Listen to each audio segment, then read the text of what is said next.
Muitas pessoas têm dúvidas sobre a montagem de carteira de fato da sua aposentadoria, aquele panorama global. Então neste vídeo aqui eu vou analisar uma carteira de um seguidor que é excelente para mostrar para você erros clássicos que as pessoas cometem quando elas vão montar a sua própria carteira de aposentadoria e pensando no longo prazo, pensando de uma maneira mais ampla, né? Dar passos para trás, porque normalmente as pessoas começam a descobrir ETFs novos, ativos novos, eventualmente uma ação que ela quer investir e começa a colocar tudo no mesmo balaio da carteira e no final muitas vezes fica muito parecido com a média neutra que você conseguiria simplesmente investindo em um fundo amplo, passivo, mais barato, sem precisar ficar acompanhando nem aí tentando descobrir ETFs novos. Então se você gosta desse conteúdo, meu nome é Otávio Paranhos e nesse canal eu mostro como você monta uma carteira de aposentadoria global, investindo no Brasil e no exterior, especialmente em renda variável e também sem precisar ficar analisando o balanço de empresa, sem precisar aí ser um analista, sem precisar perder o seu tempo com isso, dedicando somente aí à sua família e ao seu trabalho, que é o que importa para você aportar mais capital. Então me segue no Instagram, também é otavio.paranhos, todos os dias eu respondo várias perguntas por lá. Então vamos direto para o conteúdo. A análise de carteira que eu vou fazer hoje é do Rafael Pinho e ele tem esta carteira aqui, conforme você vê, ele mesmo informa que tem a estratégia clássica do 80-20, guardando 80% em ações em renda variável e 20% em renda fixa, que também varia conforme nós vamos ver, mas varia bem menos, né? Estes ETFs que estão escritos em branco são os ETFs de ações. Então aqui, primeira parte, eu dividi os ETFs nos Estados Unidos, depois ele investe num ETF de fora dos Estados Unidos amplo geral, que é o VXUS, e depois ele investe em dois ETFs que são ligados ao mercado imobiliário, tanto dentro dos Estados Unidos quanto fora. Mas inicialmente em relação a estes ETFs somente de ações mais amplos dos Estados Unidos, ele investe no VOO, que investe nas 500 maiores empresas americanas, depois no VTV, que é um ETF da CRSP, de valor de empresas grandes, que agora eu vou mostrar para você. Este ETF, o VTV, ele é um ETF leve do fator valor. O que eu quero dizer com isso, Otávio? Eu quero dizer que ele parte de mais ou menos 600 empresas grandes nos Estados Unidos e a partir disso ele classifica em duas faixas, ou de crescimento ou de valor. E daí ele pega aquelas empresas de valor, aproximadamente metade delas, mais ou menos 300 empresas, e ele investe aí por pesos conforme o tamanho de cada empresa, certo? Então aqui você vê que ele tem 328 empresas, certo? E como é que ele faz essa seleção? Basicamente, aqui de todas as grandes empresas americanas, aproximadamente 600, ele divide em duas categorias, considerando estes indicadores aqui para classificar empresas de valor ou de crescimento. Então ele considera o indicador lucros sobre o preço, ou seja, a gente chama de earnings yield, que é a relação entre o lucro que você tem hoje e o preço que você está pagando, tanto em relação a lucros futuros quanto a lucros passados. Também ele vê a relação preço sobre valor patrimonial atual, também ele vê a relação do dividendo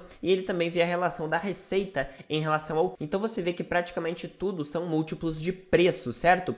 Na parte de valor, que são empresas que não vão entrar nesta categoria, ele considera aqui o crescimento de longo prazo dos lucros, o crescimento de curto prazo dos lucros, a relação de investimento em relação aos ativos, o retorno sobre os ativos, o retorno histórico de crescimento dos lucros e também o crescimento histórico da receita. Ele pega todos esses indicadores e ele divide as ações em duas metades. Então você vê claramente aqui que escolhendo empresas com múltiplos mais baixos de preço, porque você leva em consideração o preço em todos os indicadores, você acabará comprando empresas aí que têm uma previsibilidade maior e que hoje já possuem ativos que geram caixa. Contrariamente a isso, na parte do fator crescimento, ele simplesmente vai escolher empresas aí que têm boa rentabilidade e boa expectativa de lucros futuros. Mas é importante dizer que ele dá pesos por capitalização de mercado, por tamanho. Então ele apenas seleciona por estes múltiplos, mas ele dá pesos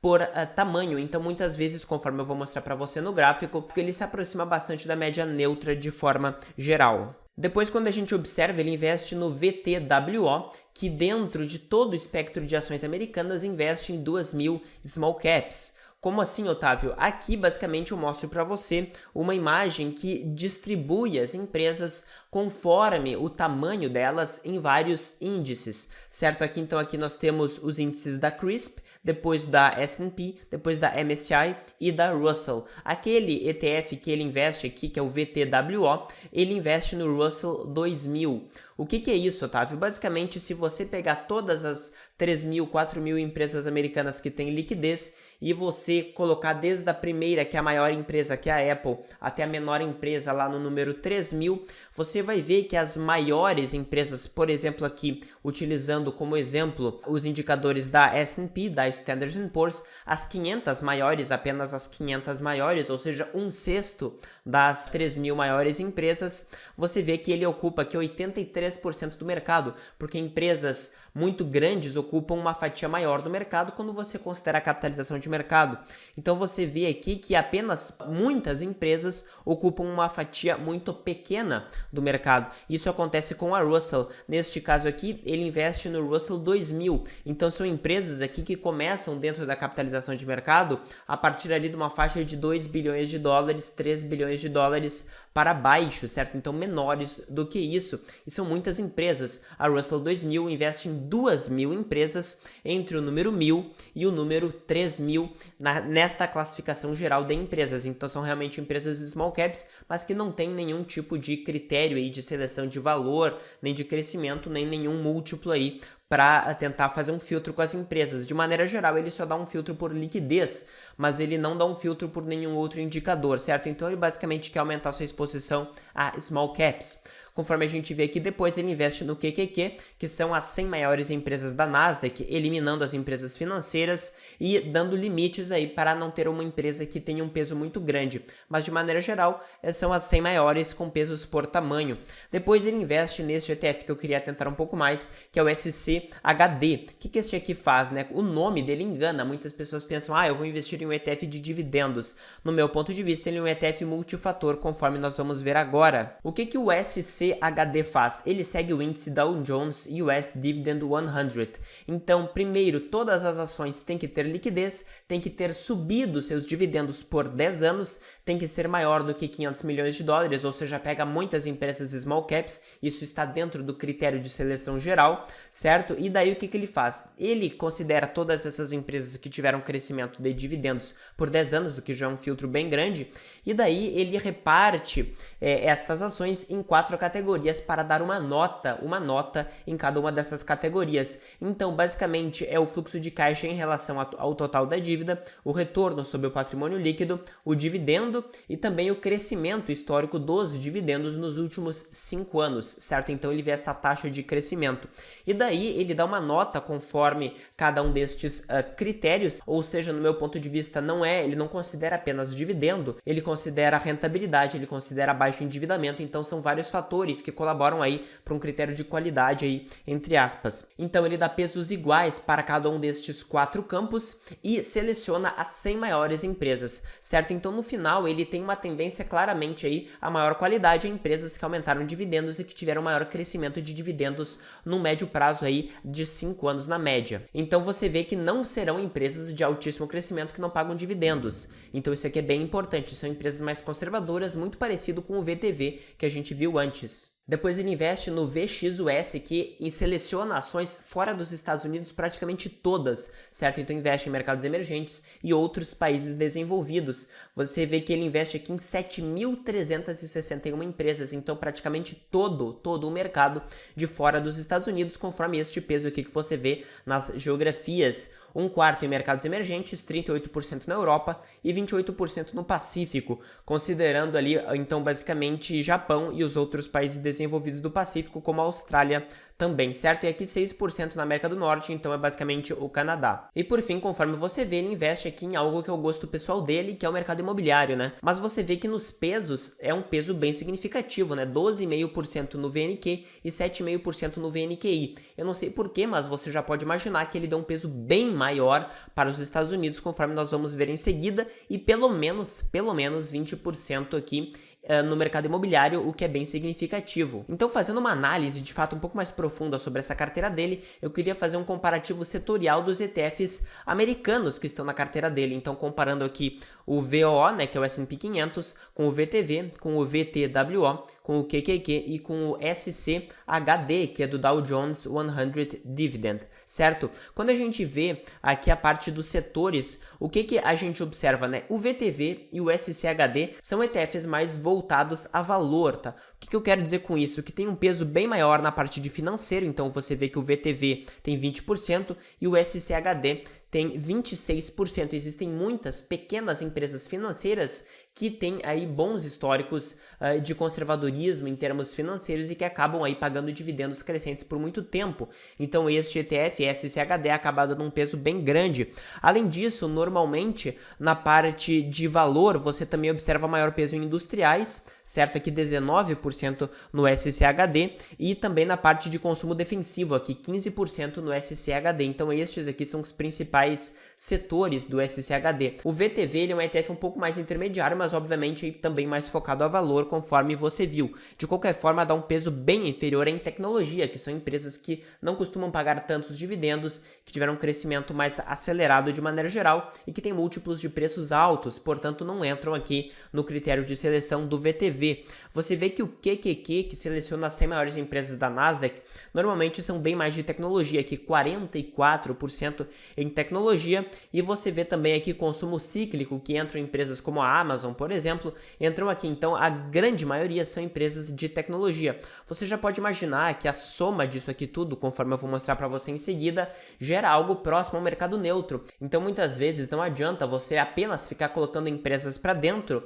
se na média, somando tudo, você terá aqui uma exposição muito próxima à média neutra, tá? Ele investiu em empresas de tecnologia, investiu em empresas de valor. Isso aqui claramente torna a carteira dele bem mais neutra. Ele apenas aqui também, né, acabou investindo de maneira ampla em small caps, certo? Small caps tem muitas empresas de saúde, especificamente você vê aqui 21%, e que na média aí, tenderão a fazer uma carteira neutra no geral. Então ele investiu 5 vezes em ações americanas de maneira ampla, certo? Para no final ter uma carteira neutra. Conforme você vê aqui no comparativo de precificação, a relação preço sobre lucro do VOO, né, da média de grandes empresas americanas, é de 22 vezes, o VTV é 16, o SCHD é 14. Você vê que muitas vezes aí selecionando empresas por qualidade ou critérios mais conservadores, você acaba pegando grandes empresas que são mais do fator valor, né, que não são de alto crescimento e não estão muito esticadas, certo? Então você vê que o SCHD, embora não seja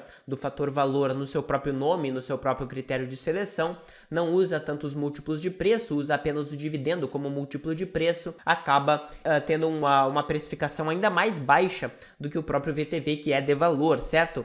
Você observa então que o QQQ é o ETF mais esticado aqui, com relação preço sobre fluxo de caixa de 18 vezes, preço sobre lucro de praticamente 30 vezes, certo? E o VTWO, que são small caps, hoje estão mais baratas, certo? Apanharam muito aí nessa última crise, certo?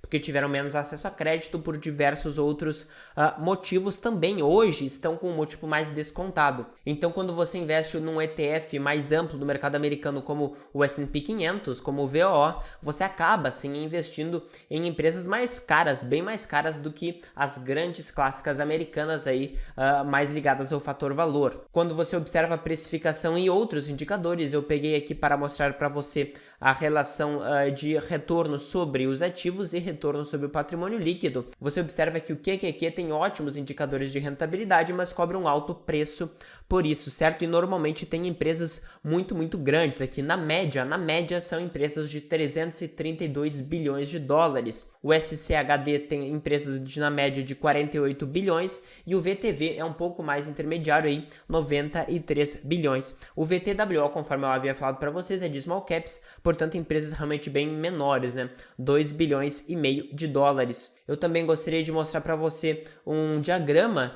que separa as empresas entre valor e crescimento. Aqui a parte amarela seria um intermediário, seria um misto, empresas que não são nem tão caras nem tão baratas.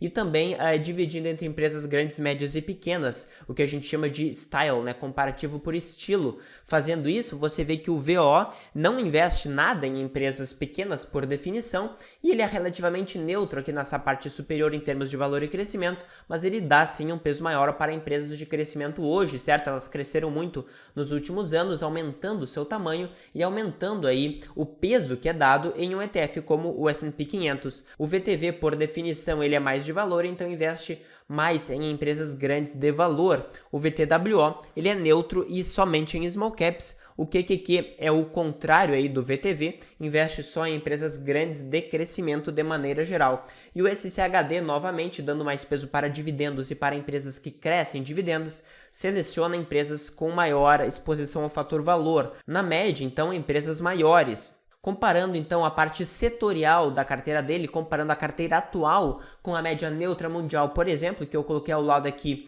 o VT, né, o ETF VT, que ele é a média neutra mundial, e também separando aqui como que fica nos Estados Unidos e fora dos Estados Unidos. Então eu utilizei o ETF VXUS e o ETF VOO para fazer esta comparação. Você vê que a carteira dele tem muita exposição cíclica, certo? Então aqui ele investiu muito na parte de real estate, porque justamente ele investiu no VNQ e no VNQI além dos ETFs neutros. Então ele deu um peso gigantesco aqui de mais de 26% somente para um setor, tá? O que eu não considero muito razoável. Quando você vê a parte de empresas defensivas, mesmo investindo no SCHD, foi um peso muito pequeno e acabou aqui tendo um peso inferior em setores defensivos do que tanto na média neutra quanto na média de outros países fora dos Estados Unidos quanto nos Estados Unidos, certo? Então, de maneira geral, ele teve um peso muito grande no setor imobiliário, que não contribui aí para uma boa relação risco-retorno da carteira dele, certo? Tendo aí pouca exposição a outros setores de maneira geral. E mesmo investindo no QQQ, você vê que ele tem uma exposição praticamente em linha na parte de tecnologia com o VXUS, que é de outros países fora dos Estados Unidos.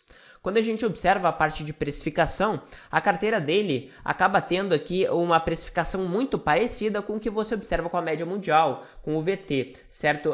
Apenas um pouco mais barato, apesar de ter um peso bem maior para os Estados Unidos. Portanto, aqui 18, 19 vezes a relação preço sobre lucro. As relações de rentabilidade são muito próximas também, 17 vezes o retorno sobre o patrimônio líquido frente ao VT, que é a média neutra de 18 vezes, né? Também a média do tamanho das empresas não fica tão distante, né? 42 bilhões de dólares versus 62 bilhões de dólares. Você vê aqui como que empresas fora dos Estados Unidos normalmente são bem menores, né? Empresas americanas hoje estão maiores, né? Tiveram seus múltiplos inflados de preço e, portanto, são bem mais caras na média, né? Você vê aqui que o VO, que são as 500 maiores empresas, tem um tamanho médio de 176 bilhões de dólares e ações fora dos Estados Unidos de apenas 29.